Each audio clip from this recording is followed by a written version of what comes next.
Hello, welcome to another recent reads, and this time I have 3 more books, and in this video I will try to make it as quick as possible, as possible, because it's approaching lunchtime and I would like to get this done before my cats come to me and meow for their lunch. So, let's talk about 3 books again this time. Last recent read I mentioned that I was reading this book. This is The Hummingbird by Sandro Veronesi. This book was originally written in Italian. It was translated into English by Elena. And this book was a book that my sister gifted to me. And for those of you who may or may not know, usually when my sister gives something to me, it tends to be a hit or miss, usually a miss, but sometimes you have a hit here and there. And unfortunately, this time, this book is a miss. So, The Hummingbird is about a man, an Italian man named Marco Carrera. So basically, this book is kind of like a family fiction, centers around Marco Carrera, starting from his childhood all the way until he's an old man.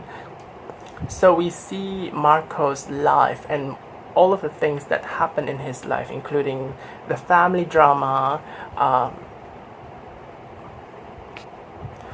whatever drama that he has with his parents, his siblings, and later when he is a little bit older, his relationship with a particular friend, and then later when he's married, his relationship with his wife and daughter, and also the affair that he is going to have.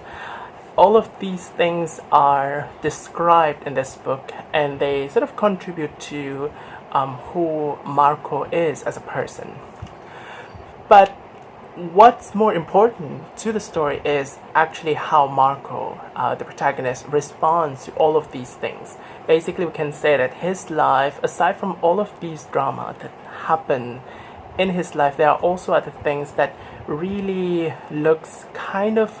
seems kind of bizarre. The kinds of accidents that happen that could feel almost Final Destination-esque. Not a lot of them in here, but there are a little bit here and there, some kind of tragedy and all those things. And this book also sort of see how Marco responds and reacts to those things as well.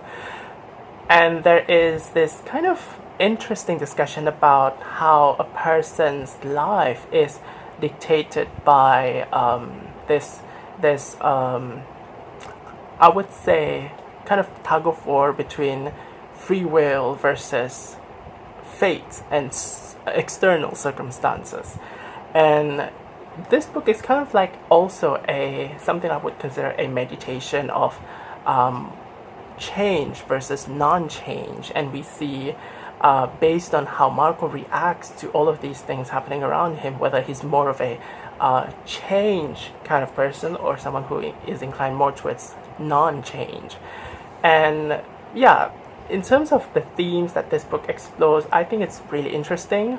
I like to compare it with John Williams' Stoner because there is a bit of that in spirit.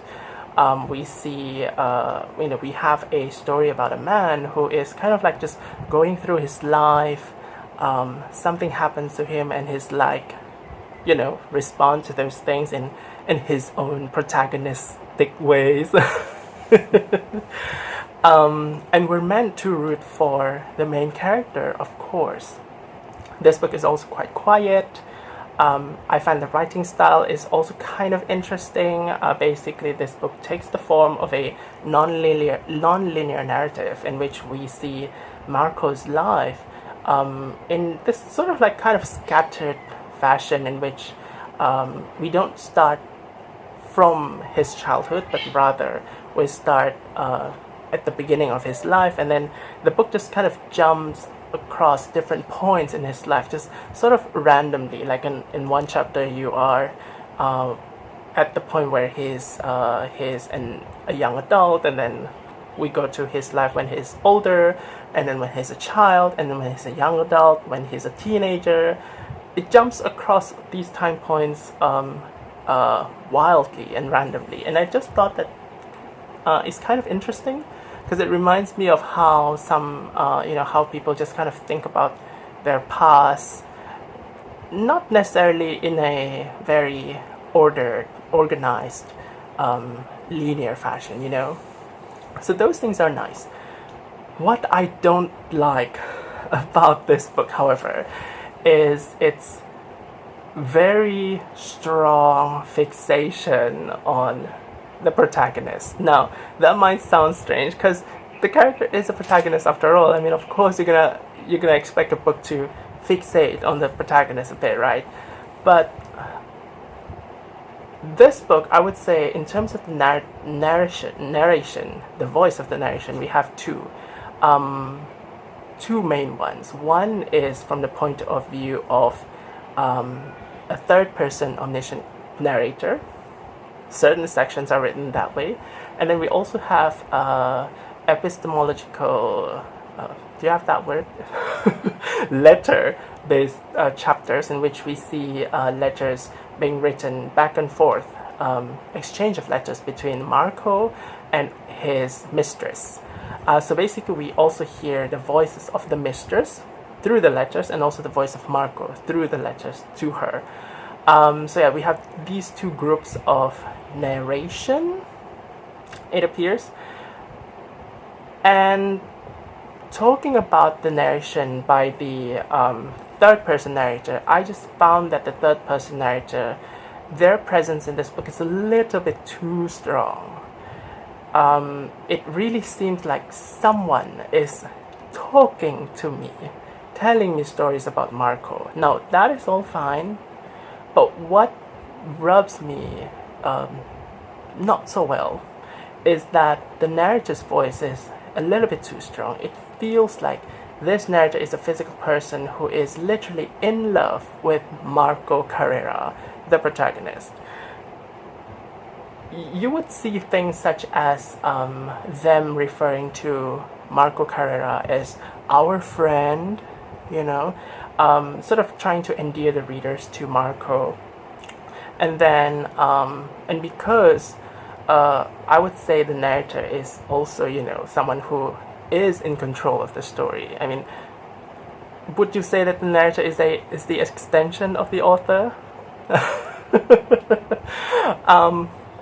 I would say so, because in that case, much of Marco's career, the way his life is written in this book, feels like someone is trying to really show how awesome Marco Carrera is, without necessarily making him a full Mary Sue. He feels almost like a Mary Sue to me, because a lot of much of this character is presented to us in a very positive way. We are expected to see Marco Carrera as this really flawed person, because there are many flaws of him that are being informed in this book, right? But at the same time, we are expected to like him despite his flaws, and it feels really obvious that the narrator is trying to persuade us to feel this way about the protagonist. And I'm not having that. I feel like I was being forced to like this character. And another way I feel that I was being persuaded to like this character is also through the treatment of the side characters. Basically, the side characters are sort of being downgraded so that the main character can be propped up. We have the wife of Marco, who is often described as a woman with mental health issues. And Marco himself is also a little bit dismissive about her mental health issues, and she would turn out okay later. But the main thing that I get from Marco is that he doesn't exactly support his wife in terms of like the care that she requires for her mental health issues, but rather he just kind of is just there. And then you also have the mistress character, whom I think you're supposed to see as not exactly as an antagonistic force, but rather a character who is there to not support Marco in a way that is positive. And at some point in this book, something happens in which Marco just sort of concludes that his relationship with this mistress has been something that is not, fruitful to the story. And I just felt like much of the story related to the mistress is not really has been kind of has lost its purpose, and the function of the mistress just kind of felt like it's hanging there, and I felt that was kind of unfair to the character of the mistress. And then you also have Marco's daughter, whose relationship with Marco is kind of reminds me of some kind of fantasy, some kind of positive fantasy. But not only the female side characters, the male side characters are also being treated unfairly here. We have Marco's brother, who is just kind of inexplicably broody and estranged from Marco, and we are given reason as to why that is, but the reason itself is not very strong because we don't hear a lot from much about like why the brother really feels this way inside, even though we have a third person narrator. But that third person narrator always fixates on Marco. And then you also have another male character who inexplicably feels like he's Marco's best buddy, and yet at the same time I got this vibe that friendship, that male friendship, is something that is kind of one way. You have one male who's kind of sort of almost worshipping the other male, even though they are both like the same age, similar age and stuff. But you got this kind of weird dynamics in their friendship. It's just bizarre. So a lot of rants about this book, but yeah, definitely it centers around like this, I would say, kind of excessive fawning over this protagonist by the narrator, which I thought was just a little bit unbearable. So I gave this one, I vacillate between 1 or 2 out of 5 stars. Sometimes I feel nicer, I would say, 2 out of 5 stars. Sometimes I feel a little bit 1 out of 5 stars. So let's just say 1.5 out of 5 stars. And moving on to the next book I finished. This is something that I started a few months ago, and it took me a long time to read, for reasons. This is the Spa Decameron by Fay Weldon. Finally, I finished this book. It's a mass market paperback. And that contributed to the reasons why I took a long time to finish this book. But I absolutely adored this book. This would be my first 5-star of 2023. I actually planned to finish it last year in December and sort of make it my final book of the year and sort of end that year with a bang, with a 5-star, but no. It took me another 2 months to read this book. But yeah, but because this book is a mass market paperback, the fonts are tiny and it's also very stiff. It's stiff, so it's kind of annoying in that sense. But I got compensated by a good story. So basically what happens in the Spa Decameron is we have a writer named Phoebe. She's gonna spend Christmas with her husband and her kids at her house. However, there is this accident related to the bathroom, which causes the house to be to fall into a miserable state, which requires some repairs. And at the same time, the husband has some kind of family issues that he has to attend to in the United States, so he has to go back to the US. And her kids would rather just kind of spend Christmas with their own family. You know, her kids are grown.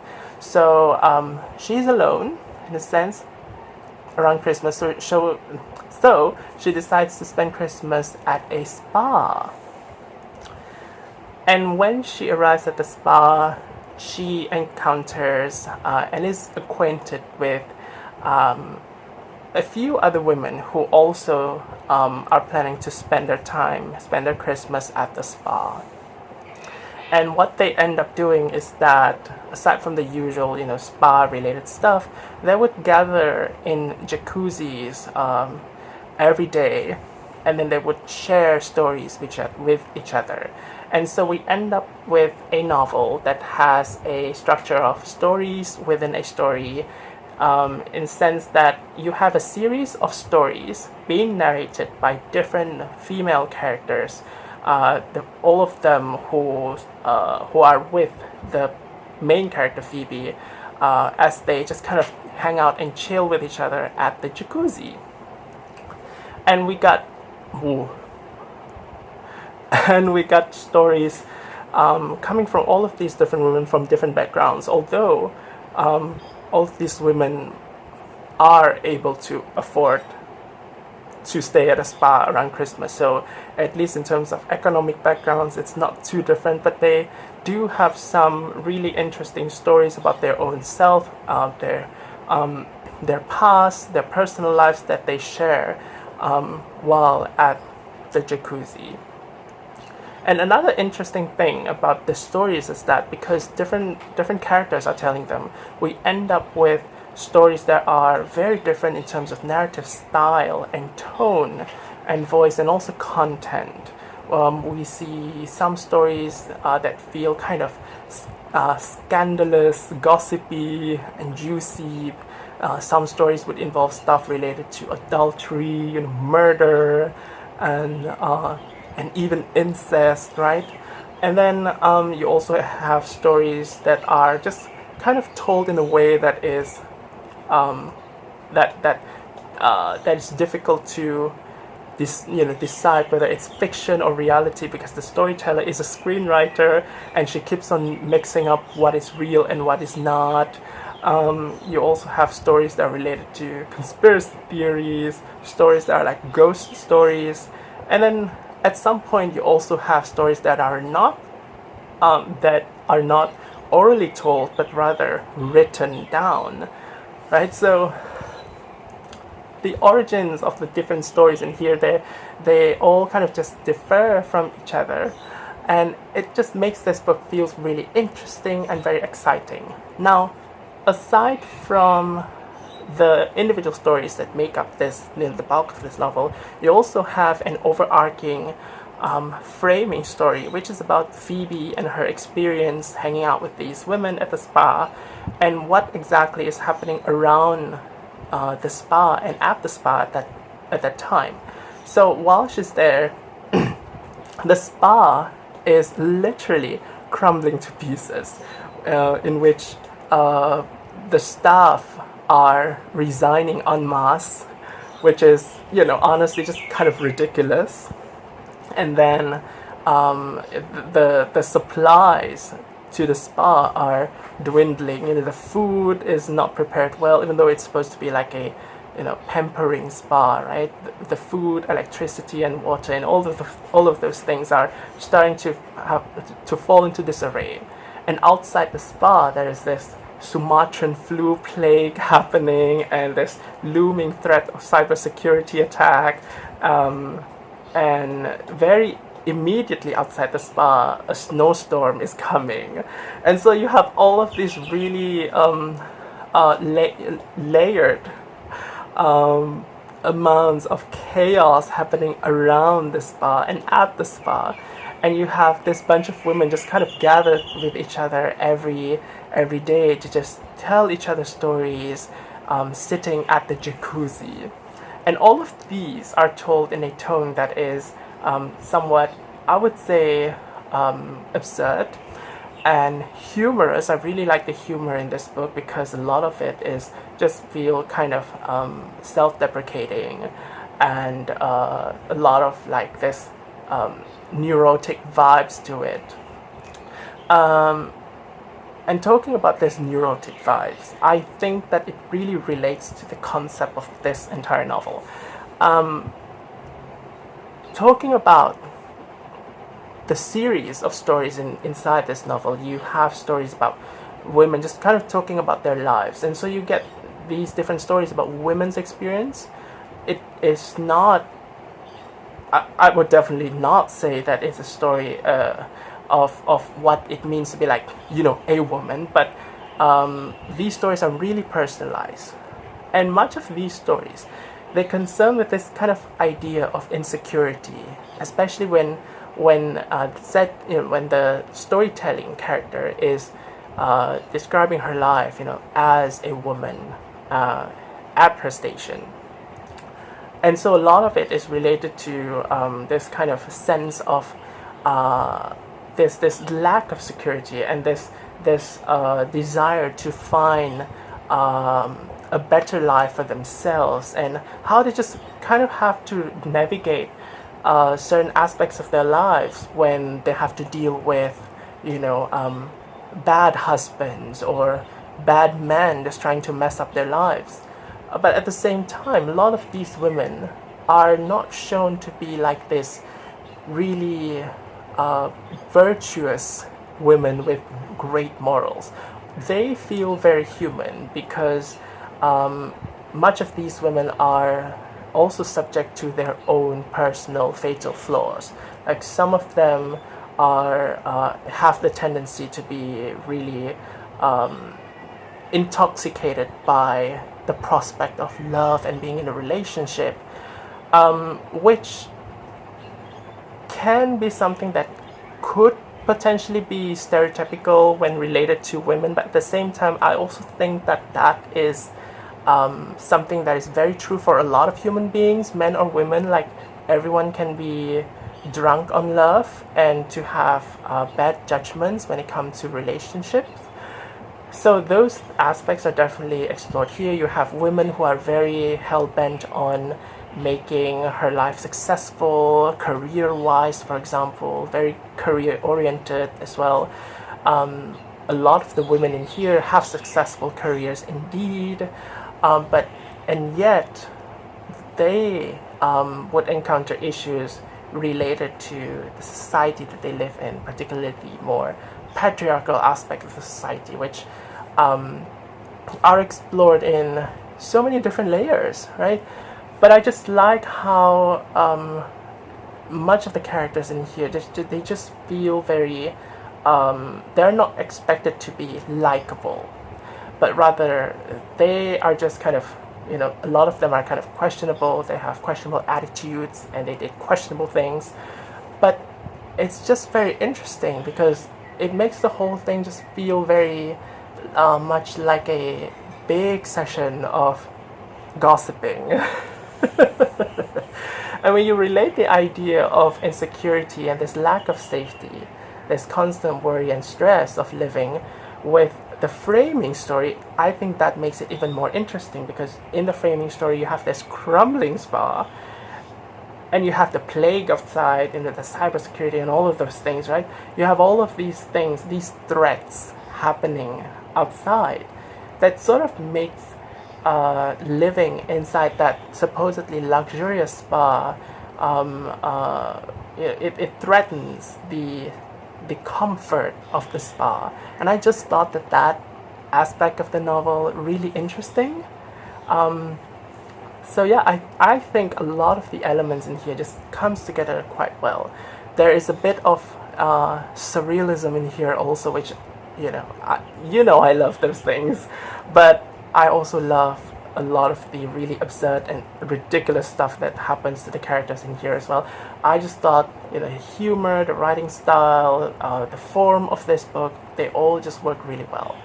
The only gripe I have with this is that this needs better editor. Like, how come you have multiple spelling errors, like repeated spelling errors of the word because. Like, how can you spell Becasue? Come on. Anyway, I gave this one 5 out of 5 stars. Really, really awesome. You should try it out. I definitely would like to check out more Fay Weldon. Yeah, I think her writing style is probably going to be my, some style that I like. Okay, so let's move on to the last book of the day. This is Albert Camus' The Outsider. I actually tried reading this book a few years back while I was still working as an engineer, because I thought that it was a really short book. I thought I could finish it quickly, but unfortunately I couldn't even get into like the 3rd chapter because I thought this book was really depressing. But then 2 days ago I started reading this book again, and I finished it within 3 hours. So yeah. 3 hours. And I also found that it was not depressing at all. In fact, it was hysterical. Okay, maybe not hysterical, but it was really funny. I chuckled and giggled at different points of the story. So it was entertaining, it was funny, it was not depressing.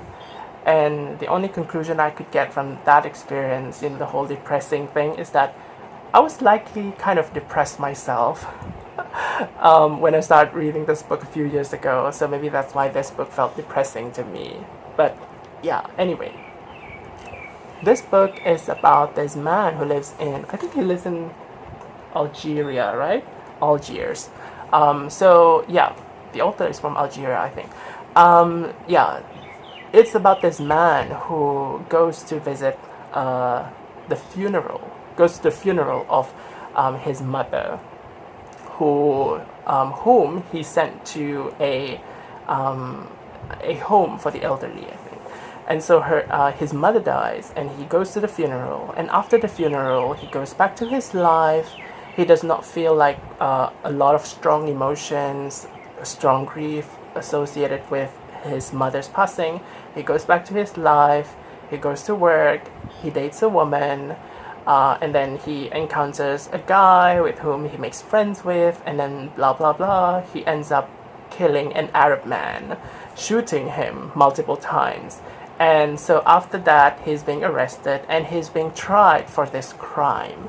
Now, what's interesting about this is how this guy, his name is Marceau, how Marceau is kind of tried for his crime, which is interesting because basically, when he is tried for the crime of shooting this Arab man,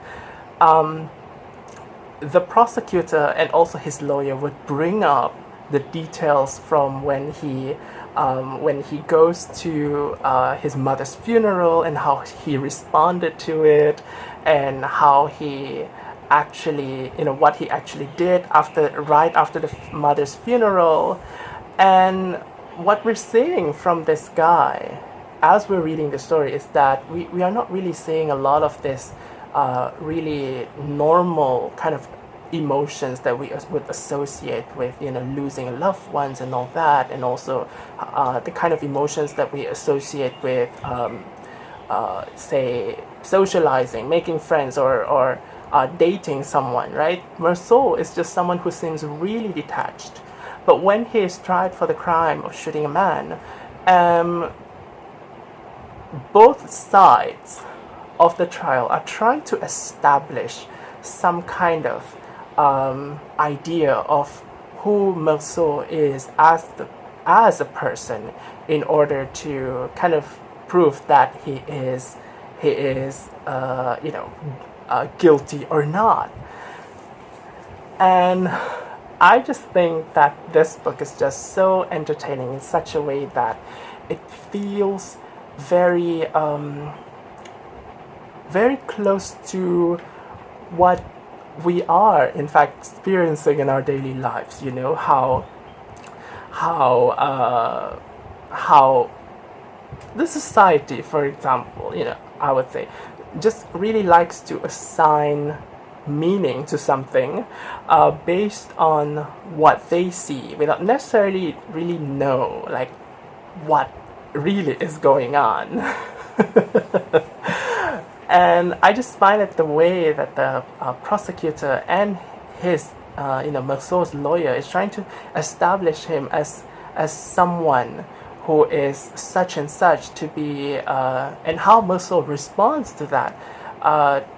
There is this kind of dissonance between how Merceau thinks of his own life versus how other people see his life, because other people don't know his life and they will start to fill in the blanks, and they would try to explain certain things away. And Merceau himself, he just kind of he is quite bewildered that people are doing all of these things towards him, and so he is less concerned about like his fate for his fate after the trial, but more about like how these guys are just trying to describe him in such and such ways. And yeah. And I find that the ending of this book is also quite hysterical in the sense that it is just so over the top. In fact, this book, my personal opinion, I think it has started becoming over the top even from the beginning. But at that time, it is still kind of a little bit low-key, Some parts are funny, but when it reaches the part where Merceau is trial. Okay, so a little bit of technical issues there, and so I thought I'm just gonna continue this by audio instead. Anyway, back to what I wanted to say just now. Yeah, something about like how the trial scene is particularly over the top, and overall I enjoyed reading this book so much. There are a lot of other things that I would really like to say, like to further comment on the content of this book, but I am afraid that I might spoil something, so I'm going to restrain myself from doing that. But yeah, this book does make a lot of great points to ponder upon, especially what it means to to have meaning about something, or to not have any meaning about something, or how it is when we subscribe to those ways of thinking, how will the people around us react to it? That I just thought those things are really interesting. But again, if I were to like really talk more about them in relation to what really happened in the book, I might spoil some things. So yeah, I'm just gonna leave it at that.